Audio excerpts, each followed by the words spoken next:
Rape, murder, and escape. American man to be executed by lethal injection 30 years after horrific crime. U.S. authorities are scheduled to execute a man on Tuesday who was convicted of raping and murdering a woman 3 decades ago after abducting her from a supermarket parking lot in Florida. Anthony Wainwright, 54, will receive the lethal injection at a Florida state prison near Stark. He was convicted of the murder of Carmen Gayhart, 23, a mother of 2 young children, in Lake City in April 1994. Wainwright will be the 6th person executed in Florida this year. The state also executed 6 people in 2023, but carried out only 1 execution the year before.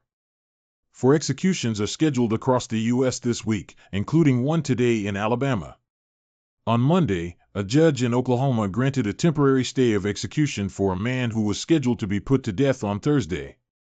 The U.S. Supreme Court rejected several appeals filed by Wainwright on Monday, while his lawyers made a final attempt Tuesday morning to request a stay of execution, arguing that their client was unlawfully prevented from retaining legal counsel of his choosing under state law.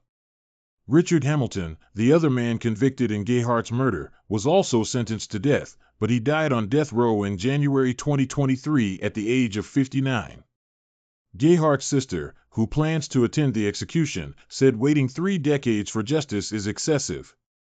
It's ridiculous how many appeals they're allowed to file, Maria David told the Associated Press, noting that each stage of the appeal process reopens the family's wounds.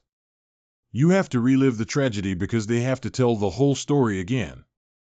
Wainwright and Hamilton had escaped from a North Carolina prison and stolen a green Cadillac.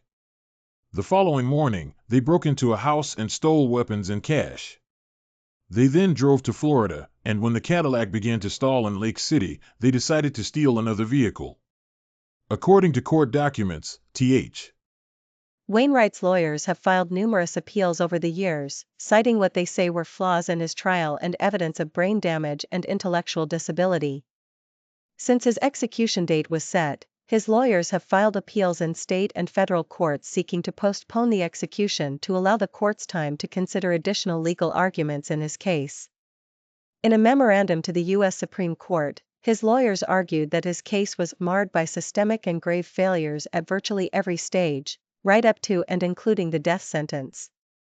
These failures, according to the memorandum, included faulty DNA evidence that was only presented to the defense after the trial had begun, incorrect instructions given to the jury, inflammatory and inaccurate closing arguments, and errors made by court-appointed lawyers. The filing also noted that an informant from inside the prison, who had testified against Wainwright during the trial, admitted last month that he and another witness had given their testimony in exchange for leniency, a fact that was not disclosed to the defense at the time. David, Gayhart's sister, explained that she felt deprived because Hamilton died before his execution. She added that she was overwhelmed with emotion when she learned the governor had signed Wainwright's death warrant, noting that her parents had died waiting for justice to be served, but she was determined to witness the final chapter of her family's tragedy. "Nothing can stop me from seeing this through to the end," she said. David pointed out that her sister loved animals and surprised her when she decided to study nursing instead of becoming a veterinarian. She added that Gayhart, despite being 2 years younger, had become a mother before her and was incredibly patient with her young children. "She was there," David said of her sister. "She was there, she was important, she should be remembered, and she was loved." She noted that over the years she had kept The specter of a serial killer looms over New England. The 13th body is discovered in the woods. The discovery of Adriana Suazo's body in Milton, Massachusetts, has heightened concerns across New England about a surge in mysterious deaths in recent months. Suazo, a 21-year-old Boston resident, was found by a passerby at approximately 11:45 a.m. on Sunday, June 1, in a wooded area in Milton, about 8 miles south of Boston, according to a statement from the Norfolk County District Attorney's Office. The statement indicated there were no obvious signs of physical injury, and the cause of death is still under investigation by the Chief Medical Examiner's Office. Suazo's death is the latest in a disturbing series of unexplained deaths. Since March 2025, at least 13 bodies have been found across Massachusetts, Connecticut, Rhode Island, and Maine, often in remote or wooded areas. The circumstances surrounding these cases varied, ranging from dismembered bodies to unexplained deaths. This large number of bodies in such a short period has fueled widespread speculation about a serial killer operating in the area. However, local authorities and prosecutors in the 4 states maintain that investigations are being conducted on a case-by-case basis, noting the absence of any direct criminal links or evidence connecting the incidents. Read more.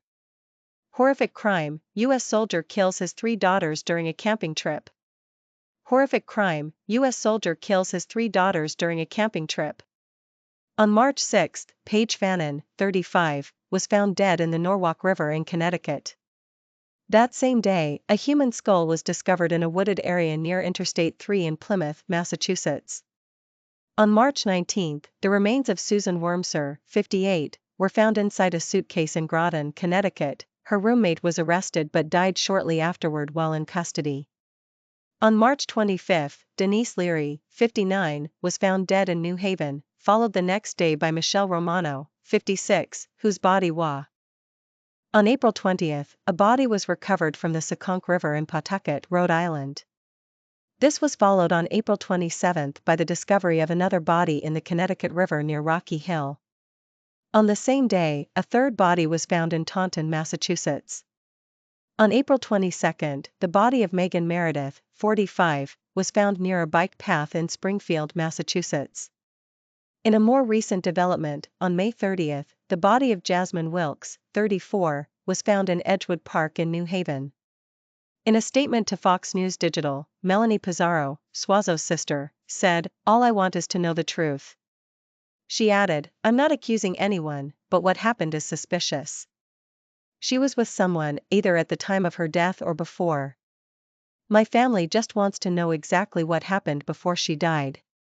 A candlelight vigil was held at the spot where Suazo's body was found, where her friends and family gathered to remember her. American man kills and dismembers college student on their first date, and her family recalls the crime. A Wisconsin man was convicted of murdering and dismembering a 19-year-old college student during their first date, in a horrific scene eerily reminiscent of a Netflix documentary he watched days earlier. On April 20, a body was recovered from the Seconk River in Pawtucket, Rhode Island. This was followed on April 27 by the discovery of another body in the Connecticut River near Rocky Hill. On the same day, a third body was found in Taunton, Massachusetts. On April 22, the body of Megan Meredith, 45, was found near a bike path in Springfield, Massachusetts. In a more recent development, on May 30, the body of Jasmine Wilkes, 34, was found in Edgewood Park in New Haven. In a statement to Fox News Digital, Melanie Pizarro, Suazo's sister, said, "All I want is to know the truth." She added, "I'm not accusing anyone, but what happened is suspicious. She was with someone, either at the time of her death or before. My family just wants to know exactly what happened before she died." A candlelight vigil was held at the spot where Suazo's body was found, where her friends and family gathered to remember her.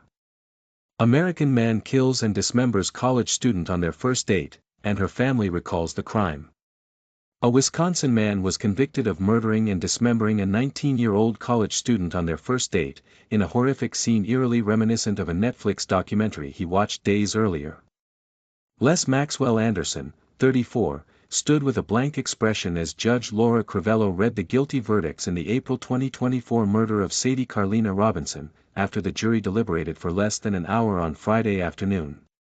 Robinson was studying criminal justice at Milwaukee Technical College when she met Anderson for dinner on April 1, 2024. Robinson was described as excited about the date and went with Anderson to a restaurant and bar before returning to his Milwaukee home.